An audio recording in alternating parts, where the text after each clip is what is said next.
আসসালামু আলাইকুম ওয়া রাহমাতুল্লাহি ওয়া বারাকাতুহু। প্রিয় বন্ধুরা, আপনারা এই জিনিসটি লক্ষ্য করুন, এটা কিন্তু একটা পাথর, সাদা পাথর।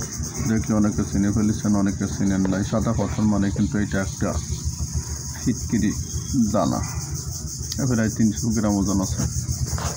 এটা আপনাদেরকে কেন দিলাম, প্রায় লোকের বাড়িতে তো ফিটকিরি আছে কিন্তু আপনার কেন আছে আপনি জানেন, এর কী কাজ আপনি জানেন না। জানেন হয়তো সামান্য কিছু জানেন, আমি আপনাদের অল্প দু একটা বলে দিই। ইনশাল্লাহ চেষ্টা করবেন এই নিয়মে ব্যবহার করা, যদি পারেন তা আপনার জন্য কঠিন সুফল বয়ে নিয়ে আসবে। যদি পারেন ব্যবহার করবেন। অনেক লোকের আছে স্কিন অর্থাৎ চামড়ায় আপনার মুখে বোরন মেস্তা, কালো দাগ, হাতে পায়ে যেখানে সেখানে কালো কালো দাগ হয়ে যায়। তাই যদি পারেন তারা বাজারেতে ফিটকিরি আনবেন আর একটু টক দই আনবেন, আইনে হালকা 1 চামচের মতন ফিটকিরি নেবেন আর 4-5 চামচ টক দই নেবেন, নিয়ে একসাথে ভালো করে ফেটে ফেলবেন। ভালো করে ফেটে প্রত্যেক দিন আপনার স্কিনে রাত্রেবেলা ঘুমানোর সময় লাগাই দেবেন।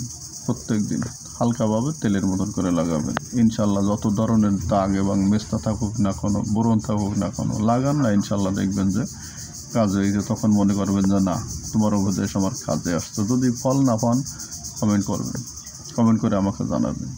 দেখবেন যে প্রত্যেকটা সেলুনে আপনার এই ফিটকিরি আছে, খানো আছে। ফিটকিরি কাজ কি সেলুন আল্লাহরা জানে। ওরা শেভ করে সাথে সাথে দেখবেন যে ফিটকিরি পানি দিয়ে একটা ডলা দিয়ে দেয়, দিলে ব্যাকটেরিয়া দিয়ে আপনার গা ফসলা বা কাটা জায়গায় ব্যাকটেরিয়া হইতে পারে, এগুলো আর হওয়ার সম্ভাবনা থাকে না।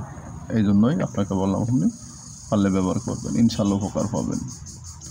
অনেকে আছে প্রস্রাবের সমস্যা, প্রস্রাবে খুব জ্বালা যন্ত্রণা করে। রাত্রে মানে দিনে যে কোনো সময় প্রস্রাব করতে গেলে দাঁড়ায় পড়ে করা লাগে, এমন অবস্থা। মহিলা কি পুরুষ প্রায় সবারই সমান অবস্থা। প্রস্রাব হতে গনোরিয়া রোগ বলে। গনোরিয়া রোগের জন্য খুব কঠিন উপকার করে। যদি আপনি পারেন ব্যবহার করুন। যদি আপনার প্রস্রাবে খুব জ্বালা যন্ত্রণা করে, দাঁড়ায় প্রস্রাব করা লাগে, প্রস্রাব খুব গন্ধ খায়, প্রস্রাব আসলে আপনার কান্দা চলে আসে, প্রস্রাব না করলে আরও ভালো লাগে, প্রস্রাব করলে খুব যন্ত্রণা ভোগ করা লাগে।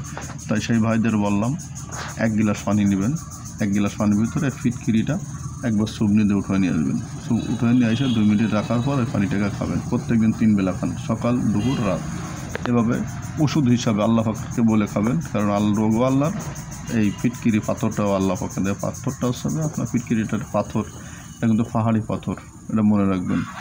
ব্যবহার করেন, ইনশাল্লাহ কোনো ভয় নেই, ভয়ের কোনো কারণ নেই। কিন্তু বেশি মাত্রা খাইলে ক্ষতির সম্ভাবনা থাকে। যাদের পেটে অম্বল আছে, গ্যাস আছে, তাদেরও উপকার হয়ে যাবে। দেখবেন যে আপনার আমের সমস্যা আছে, তাও ফিটকিরি এই নিয়মে খান কয়দিন, দেখবেন যে ইনশাল্লাহ আপনার কোনো ক্ষতি নেই। ইনশাল্লাহ দেখবেন পেটের ভিতরে যত অ্যান্টিবায়োটিক আছে, যা কিছু সমস্যা আছে, ইনশাল্লাহ দেখবেন যে ঠিক হয়ে গেছে। আপনার প্রস্রাবের যন্ত্রণা ঠিক হয়ে গেছে। যাদের বোরন আছে, মেস্তা আছে, দাগ আছে, চুলি আছে, সইদ আছে, তারা ব্যবহার করেন।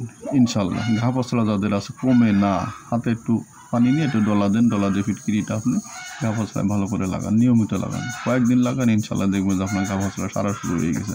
কিন্তু ঘরে ফিটকিরি আছে, আপনি লাগান না, দৌড়ে চলে যান ডাক্তারের কাছে, কবিরাজের কাছে, হাসপাতাল ইত্যাদি অনেক জায়গায় দৌড়াদৌড়ি করেন, কিন্তু ঘরে আপনার ওষুধ আছে কিন্তু আপনি ব্যবহার করতেছেন না। করেন না 2-4 দিন লাগান না। আপনি সকালে একবার লাগাবেন আর সামনে সপ্তাহে যার 1 দিন লাগালেন, তখন কী কাজ হবে? কোনো কাজ হবে না।